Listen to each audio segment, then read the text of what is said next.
Bakunzi babiza TV Rwanda, reka tubifurize umugoroba mwiza, tubifurize kandi ibihe byiza, ibyo mukora ibyo munyuramo byose tubifurize ishya n'ihirwe. Kiliziya rero yahagaritse umupadiri wakoze ubukwe rwihishwa muri Leta Zunze Ubumwe za Amerika. Ubundi bamenyere ko muri Kiliziya umugabo cyangwa se kitwa ko ari igitsina garo ku mubihaye Imana abatemye kuba yakora mariage ngashakane n'undi mugore cyangwa se n'ikindi gitsina runaka batandukanye. Ikindi kandi nuko muri Kiliziya yaba ababikira abapadiri baba barasezeranye babaho mu buryo bwemewe cyangwa se mu buryo mu mategeko ya Kiliziya icyo ibigomba, cyangwa se koromeye kubaho nta kuvuga ngo ugiye gukorana undi masezerano yo kuvuga ngo murabana.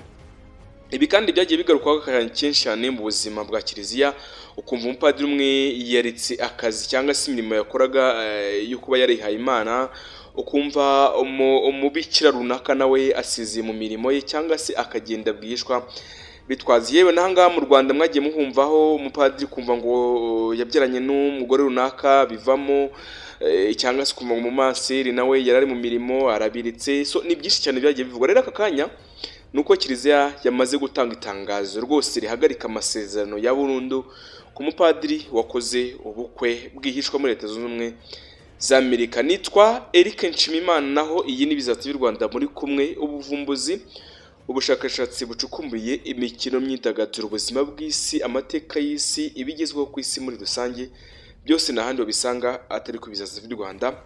Wowe ukomeza ukore subscribe, ukoreshe maze ibiganiro byacu na documentaire bikugereho umunsi ku munsi. Amakuru ajyanye na politike, amakuru ajyanye n'iby'urukundo n'ubuzima mu muryango, amakuru ajyanye kandi n'iyobokamana, byose tuzabiguha nta nkomyi. Numenya kubyumva ujye umenya ko hawe ikaze mu muryango mugari wa Biza TV Rwanda. Kiliziya rero Gatolika muri diocese ya wari muri Leta Zunze Ubumwe muri leta ya Delta mu gihugu cya Nigeria yahagaritse Rev Father Daniel Okanatotola uherutse kuba yakora imirimo itandukanye yo kuba yarashakanye n'undi mugore. Rero yari kuba yahagaritswe mu mirimo yo kuba ari umusezerano nyuma y'uko bivuzwe ko yakoze ubukwe muri Leta Zunze Ubumwe za Amerika bitazwi. Urumva we icyo yakoze ni kuyobya ari Kiliziya akajya gukora ubukwe hanze, kwa kundi kuntu ngo yagiye mu butumwa bw'akazi ngo yagiye kuruhuka, we yaragiye yibyikorera y'ubukwe rwose, nta n'uwari kuzabimenya, nta n'uwari kumenya ko yakoze ubukwe cyangwa se afite umugore. Nyamara byari bizwi ko ava muri Kiliziya hariya muri Nigeria akajya muri Leta Zunze Ubumwe za Amerika nk'ugiye kuruhuka cyangwa se mu mirimo ya Kiliziya, ubutumwa bwa Kiliziya Gatolika, ariko nyamara urumva yabaga yigiye muri ishuguri ziwe. Mu itangazo ryashyizwe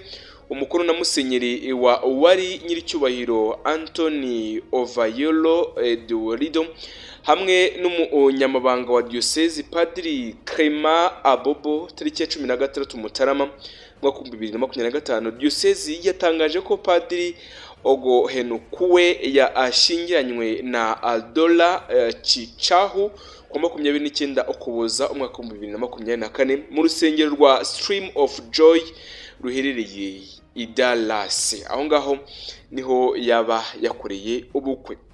Amashusho y'ubukwe ya akajwe ku mbuga nkoranyambaga n'umuvandimwe w'umugeni niyo yatumye diocese igira icyo ibikoraho.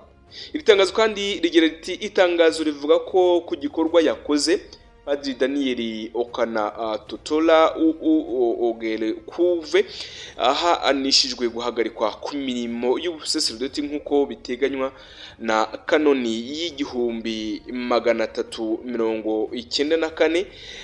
Ubwo ni amategeko nyine ya Kiliziya, ni igitabo kibumbatiye amategeko ya Kiliziya yose uko angana. Ati ngewe Musenyeri Anthony Ovayelo Enuwe Lido ndemeza ko ahagaritswe ku buryo bweruye mu bikorwa byose by'ubusaserdoti bijyanye n'imirimo ya Kiliziya Gatolika muri rusange.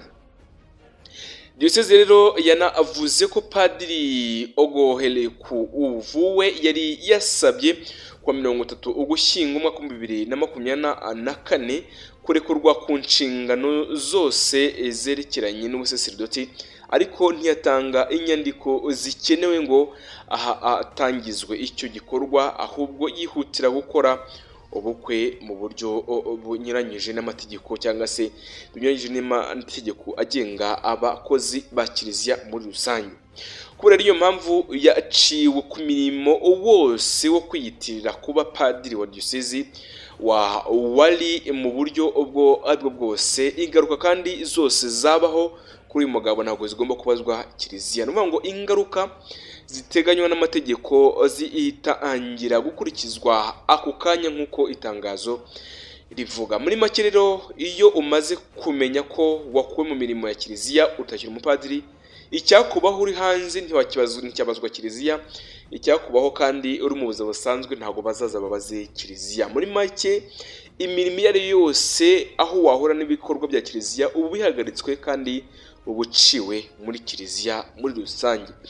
Diyosezi kandi yasoje ivuga ko Padiri Ogonekuwe afite uburenganzira bwo gusaba ko icyemezo cyahindurwa cyangwa se giteshwa agaciro, ariko abanje kugaragaza ubushake bwo kwisubiraho muri rusange. Sinzi niba waba wamaze kuba byitwa ko wamaze gushaka umugore, kumva ko wenda abazi iby'amategeko ya kiliziya cyane kundusha ushobora kuba mwabijyaho impaka, ariko ntabwo mbyumva kuba wari umaze imyaka ingahe uri umupadiri nyuma ukumva ngo koza ubukwe wasezeranye then ngo wisubiyeho ngo ugarutse mu gipadiri ngo bakongeye bakwakire. Ni ibintu bisa naho bigoranye cyane. Mu mafoto rero yasohowe na murumuna w'uyu umugore bashakanye n'uyu mupadiri, amaze kuyasura kwa kundi basura hanze amafoto n'ibyishimo byinshi cyane, ati congratulations, ati it is amazing. Urumva nibyo byatumye amashusho amenyekana no mu kiliziya hose ku isi, bikanahanga ni Kigali twamaze kubimenya.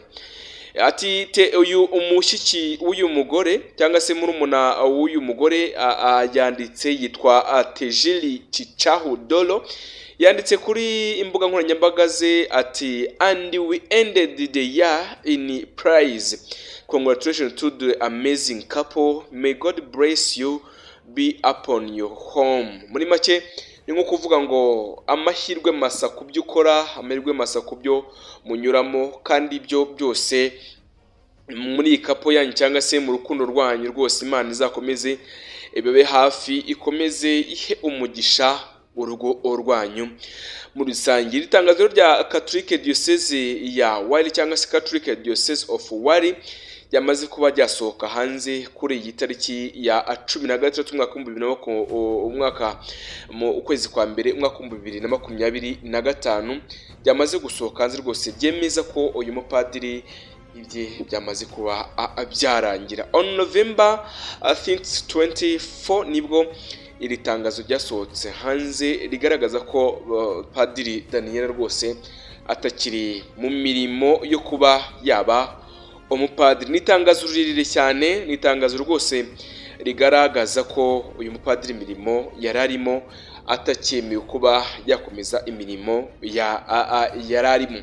But decree of suspension on November ku itariki 30 mwaka 2024, Revealer Father Daniel Okanatotola Ogonekuwe, who has been out of active ministry and without any official assignment in the United States of America, contacted me with a request to be released from all canonical obligation and responsibility associated with holy orders within the Roman Catholic Church.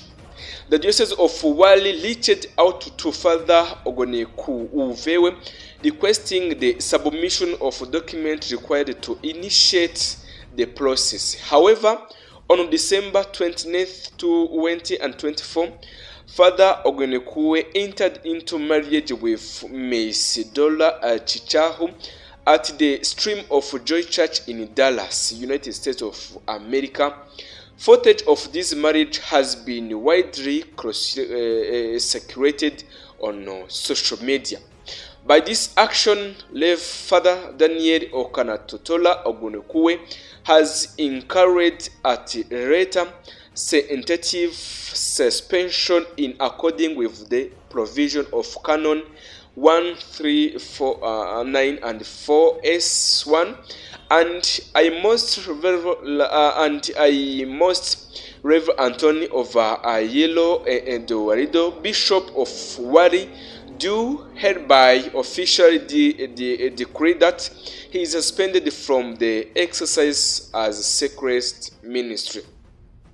Yakomeje agira ati, as such as he is prohibited from presenting himself as a priest of the Catholic Diocese of Wari in any capacity. All canonical implications associated with this suspension take immediate effect. Of Canon 133 and 3 is retained the laity petition for the revocation on amendment of his decree in accordance with Canon 173 and 4.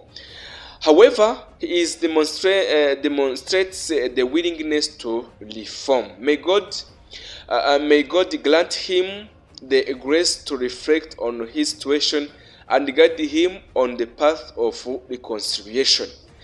Given at the Mother of Perpetual Help Charles World Diocese on his 13th days on January 20th and 25. Rero padiri wa Musenyeri wa Diocese ya Katolika wa Hirini wasize umukono kuri ya amasezerano cyangwa se kuri itangazo. Urabona ko rwose padiri yishimye, arimo arasomana n'uyu mugore rwose amuyambiriye, ukubona ko amwambitse n'impeta, ukabona n'ibintu yarishimiye cyane, bigaragara ko rwose yari yarasa naho yafungiwe ibyo yifuzaga, rwose ko abonye inzira zo kujya mu byiza atarazi. Nitwa Eric Nshimiyimana, naho iyi ni Bizatsi y'u Rwanda. Ngiryo tangazo rimaze gusohoka rigaragaza ko uyu mupadiri rwose yamaze kwirukanwa mu mirimo ye yarashinzwe hariya muri Nigeria, ariko kwaba yarakuriye ubukwe hanze y'u Rwanda. Komeza ukore subscribe, ukore share mu biganiro tukugezaho bya buri munsi, maze tujye tubana. Nta yindi neguza nawe utaha.